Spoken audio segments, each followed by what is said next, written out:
Hello everyone! My name Daria Dodora. And I'm Marian the Boots.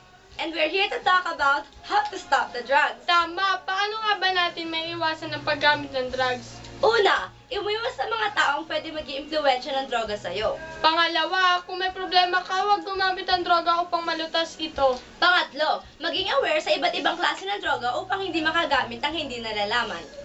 Ngayon naman, dumako naman tayo kung paano alisin ang droga sa ating katawan, lalo na pag drug abusers na tayo. Una, magkaroon ng pananalig sa Diyos at komunikasyon sa ating pamilya. Pangalawa, kung malala na, humingi na ng tulong upang makapagparehab. Pangatlo, upang makalimot, ituon ang sarili sa mga aktibong gawain. Ilan lamang yan sa mga paraan upang maiwasan at maalis ang droga sa ating katawan. Ang droga ay masama para sa atin. At huwag nating hayaang sirain ito ang ating buhay. Kaya, let's all be aware cause drugs is everywhere.